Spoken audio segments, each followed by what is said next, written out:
Greetings, survivors, this is ResilientZ back with another video.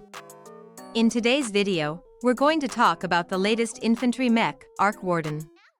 We'll cover its upgrade costs and compare it against the Hellhound mech in battle.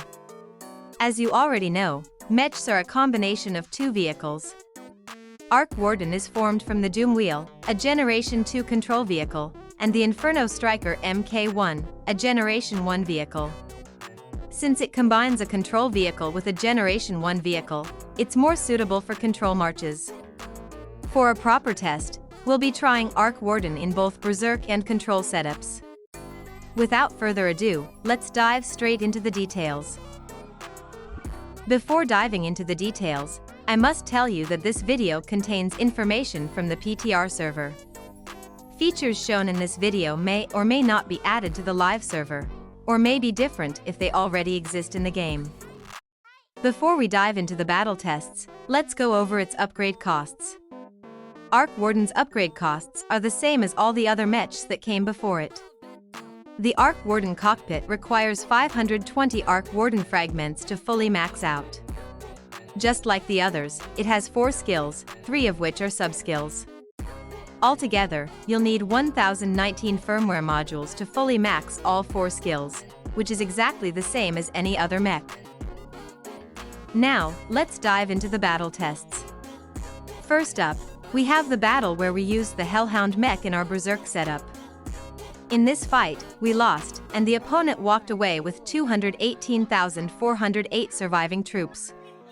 This result will serve as our reference point for the next battle, where we'll use Warden to see whether the outcome is better or worse. Before we move on to testing the Warden, let's take a quick look at Hellhound's performance in this battle. Its inherited Generation 2 skill managed to shield 49,929 troops. On top of that, Hellhound's own skill killed 5,756 troops and shielded another 97,165 troops. A solid performance overall, but the real question is, can Warden outperform that? Let's find out. Here's the next battle report where we used Warden in our Berserk setup. In this fight, we lost, and the opponent was left with 287,932 surviving troops, a much worse result compared to Hellhound. This clearly shows that Warden is a poor choice for Berserk setups. Now, before we continue with our testing, let's review Warden's performance in this battle. Its inherited Gen 2 skill managed to shield 22,987 troops, while its own skill killed 2,710 troops and shielded 25,167 troops. Decent numbers overall, but still far weaker compared to the Hellhound mech. Now that we're done testing mechs in the Berserk setup, let's move on to testing them in the Control setup. Here's the first battle report where we used the Hellhound mech in our Control setup.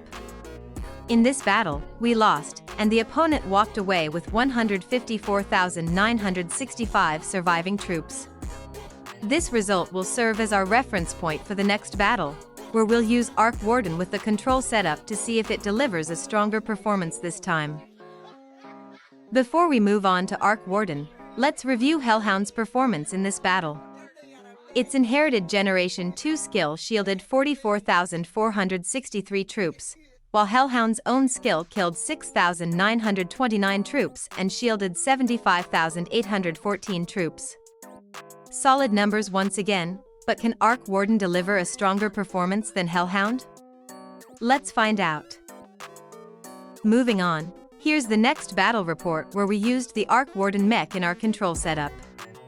In this battle, we lost again, and the opponent was left with 158,744 surviving troops.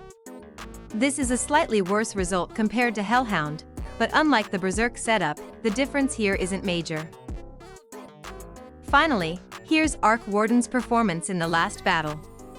Its inherited Generation 2 skill managed to shield 61,779 troops, while its own skill killed 4,450 troops and shielded 56,307 troops. A solid performance overall. Here's the summary of all our battles today. Overall, Hellhound clearly stands out as the better infantry mech compared to Arc Warden. While their performances in the control setup weren't too far apart, Hellhound was far superior in the Berserk setup. For reference, all battles were conducted on camps in the PTR server with the same opponents to ensure fairness and accuracy. No Behemoth, aircraft, Tempest Arms, or pets were used, keeping variables to a minimum. Additionally, no resonating heroes or gene links were included, ensuring that no extra skills or bonuses influenced the results. That's it for this video. I really hope you found it helpful and informative. If you have any feedback, feel free to drop it in the comments. If you enjoy my content, don't forget to like the video, share it with your allies, and subscribe to the channel. Thanks for watching, and thank you for your continuous support.